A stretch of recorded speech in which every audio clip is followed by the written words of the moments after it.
मैं ऋषि आज के समाचारों में 2646 शहरी गरीब परिवारों के पास होगा अब अपना घर। सरकार ने दी PMAYU 2.0 के तहत मकानों को मंजूरी। हरियाणा में जल्द ही शहरी गरीब और मध्यम वर्गीय परिवारों का भी अपने घर का सपना साकार होगा। मुख्य सचिव अनुराग रस्तोगी की अध्यक्षता में प्रधानमंत्री आवास योजना शहरी 2.0 के तहत राज्य स्तरीय स्वीकृति एवं निगरानी समिति की तीसरी बैठक में राज्य के 60 शहरी स्थानीय निकायों में 2646 लाभार्थियों के लिए आवास परियोजनाओं को मंजूरी दी गई है। टोहाना बस स्टैंड पर एक डांस की वीडियो वायरल होने पर लिया गया फैसला। बस स्टैंड पर फूहड़ डांस से छवि होती है धूमिल व हादसे का रहता है खतरा। अब बस स्टैंड पर डांस करके रील बनाएंगे तो रोडवेज पुलिस बुला लेगी। सोशल मीडिया पर लाइक्स और व्यूज की होड़ में सार्वजनिक मतदाताओं को ताक पर रखने वाले युवाओं के खिलाफ फतेहाबाद रोडवेज विभाग ने कड़ा रुख अपनाया। जिले के टोहाना बस स्टैंड पर एक युवक द्वारा किए गए अश्लील डांस का वीडियो वायरल होने के बाद विभाग ने जिले के सभी बस स्टैंडों पर रील और वीडियो बनाने पर तत्काल प्रभाव से रोक लगा दी है। पूरा मामला टोहाना बस स्टैंड का है, जहां रमन नाम के एक युवक ने यात्रियों की भारी भीड़ में बीच तू कादी पंजाबन जे तेनू नचना नहीं आंदा गाने पर बेहद फूहड़ तरीके से डांस किया। युवक ने इस वीडियो को अपने इंस्टाग्राम अकाउंट पर साझा किया, जिसे अब तक 20-30 मिलियन से अधिक लोग देख चुके हैं। 17 अप्रैल से होंगे कांस्टेबल भर्ती के एडमिट कार्ड। कांस्टेबल भर्ती के लिए फिजिकल टेस्ट 20 से शुरू हो गए हैं। हरियाणा कर्मचारी चयन आयोग ने 5500 कांस्टेबल भर्ती के लिए फिजिकल मेजरमेंट टेस्ट की घोषणा कर दी है।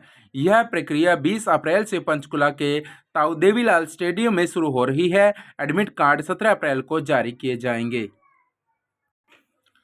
डॉक्टर अंबेडकर को समर्पित मैराथन को मुख्यमंत्री ने दिलाई हरी झंडी। समता और सामाजिक न्याय के लिए दौड़। मुख्यमंत्री ने प्रतिभागियों पर भी पुष्प वर्षा कर बढ़ाया मनोबल।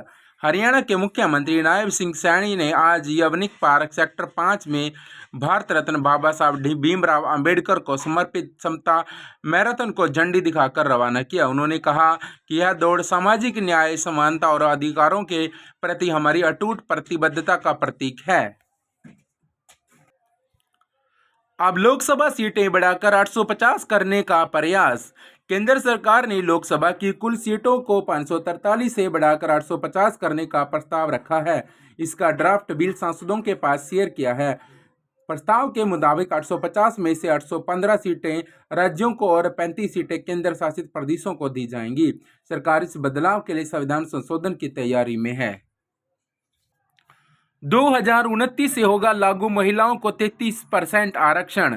सीटें बढ़ाने पर दक्षिणी राज्यों का विरोध।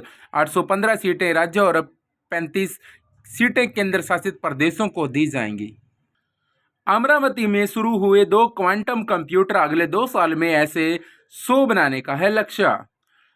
आंध्र प्रदेश के अमरावती के मेगा टावर में जब अमरावती IQ क्वांटम कंप्यूटर का स्विच ऑन हुआ तो भारत क्वांटम कंप्यूटिंग की क्षमता वाले चुनिंदा देशों के क्लब में शामिल हो गया। अगले 30 घंटों के अंदर क्वांटम कंप्यूटर के चैम्बर में तापमान -273 डिग्री सेल्सियस तक पहुंच जाएगा और उसके बाद भारत की जमीन पर ही क्वांटम से जुड़े किसी भी हार्डवेयर की टेस्टिंग हो सकेगी।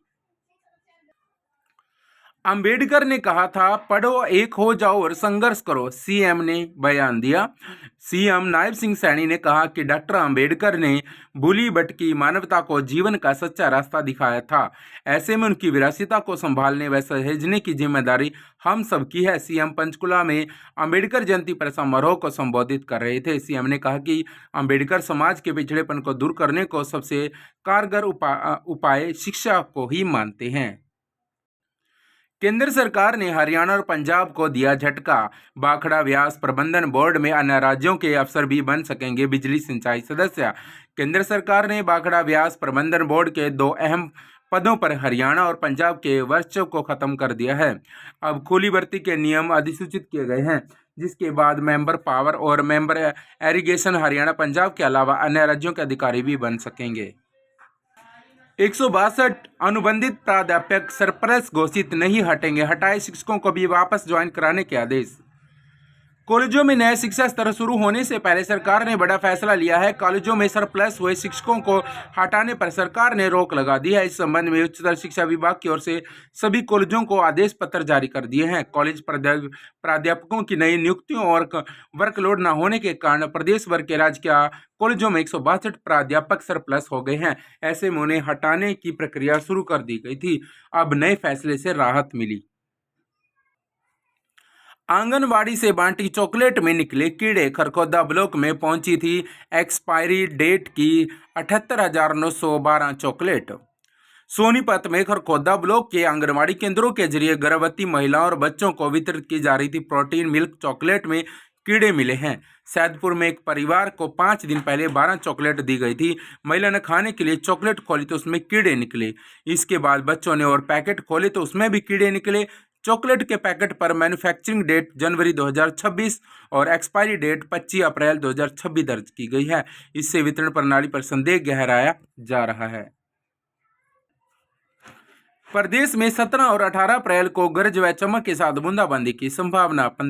प्रदेश में 17 व 18 अप्रैल को मौसम में हल्का बदलाव आने की संभावना है। मौसम वैज्ञानिकों के अनुसार साइक्लोनिक सर्कुलेशन बनने से 17 व 18 अप्रैल को राज्य में बादलवाई तथा हल्की से मध्यम गति से हवाएं चलने तथा कुछ स्थानों पर गरज चमक के साथ बूंदाबांदी हो सकती है।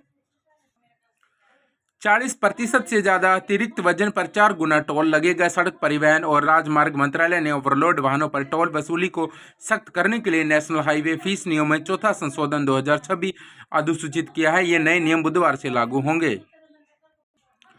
फरीदाबाद फैमिली कोर्ट का फैसला बरकरार रखा। गुजारा भत्ता का उद्देश्य पति को दंडित करना नहीं बल्कि पत्नी को आर्थिक तंगी से बचाना है। हाई कोर्ट 7,505 निजी स्कूलों में 60,479 सीटें, 18,534 आवेदन। कल अंतिम तारीख। आरटीई आवेदन में यमुनानगर पहले व करनाल दूसरे स्थान पर। नर्सरी में सबसे ज्यादा 7,714 आए। शिक्षा का अधिकार आरटीई अधिनियम 2009 के तहत स्तर 2026 के लिए दाखिला प्रक्रिया तेज हो गई।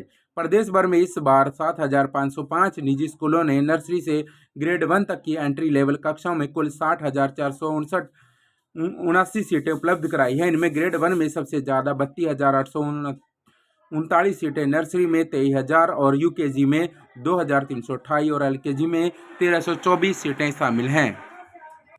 पति छात्र हो या बेरोजगार, पत्नी को गुजारा भत्ता अनिवार्य। पंजाब एवं हरियाणा हाई कोर्ट ने एक महत्वपूर्ण फैसले में स्पष्ट किया कि पति अपनी पत्नी के गुजारा भत्ता की कानूनी जिम्मेदारी से केवल इस आधार पर मुक्त नहीं हो सकता कि वह छात्र है या आर्थिक रूप से कमजोर है। अदालत ने कहा कि यदि पति शारीरिक रूप से सक्षम है और कमाने की क्षमता रखता है तो पत्नी के प्रति उसका दायित्व पूर्ण और अनिवार्य है। कॉरपोरेट जगत में होगी पहले से अधिक भर्ती। कर्मचारियों के नौकरी छोड़ने की दर से तेजी से जुड़ी चिंताओं के बीच भारतीय कॉरपोरेट जगत में 2026 के दौरान भर्ती मुख्य रूप से मझोले स्तर के पदों पर केंद्रित रहने और वेतन वृद्धि 5 से 10% रहने का अनुमान है। मंगलवार को एक रिपोर्ट में जानकारी दी गई। कार्यबल भर्ती से जुड़ी कंपनी जीनियस टेक की यह रिपोर्ट कहती है कि 49% कंपनियों ने मझोले स्तर के पेशेवरों की भर्ती पर प्रमुख रूप से ध्यान केंद्रित करने की बात कही है। समान परिस्थितियों में प्रमोशन से वंचित रखना संविधान का उल्लंघन। सुप्रीम कोर्ट अदालत का भेदभाव की अन्याय का दूसरा नाम कर्मचारी को पदोन्नति करने का आदेश है। सुप्रीम कोर्ट ने कहा कि समान परिस्थितियों में एक कर्मचारी को प्रमोशन से वंचित करना जबकि अन्य को वही लाभ दिया जाना संविधान के अनुच्छेद 14 और 16 का उल्लंघन है। कोर्ट ने कहा है कि भेदभाव ही अन्याय का दूसरा नाम है। इस टिप्पणी के साथ जस्टिस प्रशांत कुमार मिश्रा और जस्टिस NV अंजारिया की पीठ ने मध्य प्रदेश हाईकोर्ट के उस फैसले को रद्द कर दिया जिसमें एक सहकारी समिति के कर्मचारी को प्रमोशन देने से इनकार कर दिया गया। हरियाणा के मुख्यमंत्री नायब सिंह सैनी ओर से बजट भाषण में प्रस्तावित की गई योजनाओं पर क्रियान्वयन आरंभ हो गया है। प्रदेश के सरकारी स्कूलों में बच्चों को टाट पट्टी की जगह बैठने के ड्यूल डेस्क उपलब्ध कराए जाएंगे। योजनाओं को सिरे चढ़ाने के लिए प्रदेश सरकार ने शिक्षा विभाग के लिए 200 करोड़ रुपए स्वीकृत कर दिए। चार्टर अकाउंटेंट की पढ़ाई में फाइनल परीक्षा में फेल होने वाले छात्रों को institute of charter accountant of India अब बिजनेस अकाउंट एसोसिएट सर्टिफिकेट देगा, बशर्ते ये इंटरमीडिएट परीक्षा के दोनों ग्रुपों में सफल हों 2 साल की किसी एसीए के साथ प्रैक्टिकल ट्रेनिंग यानी आर्टिकलिसी पूरी हो। मोबाइल में उलझी मां, गर्भ में पल रहे भ्रूण पर पड़ रहा असर। मोबाइल फोन में माताओं का व्यस्त रहना गर्भ में पल रहे शिशु के मानसिक और शारीरिक विकास को प्रभावित कर रहा है। बढ़ते स्क्रीन टाइम को कम करने के लिए महिला एवं बाल विकास विभाग ने ऐसी माताओं को जागरूक करने का निर्णय लिया है। विभाग की ओर से आयोजित 8वें पोषण पखवाड़े में इस विषय को मुख्य रूप से शामिल किया गया है। 19 और 20 अप्रैल को स्क्रीन टाइम को कम करने के लिए जिले में जागरूकता अभियान चलाया जाएगा।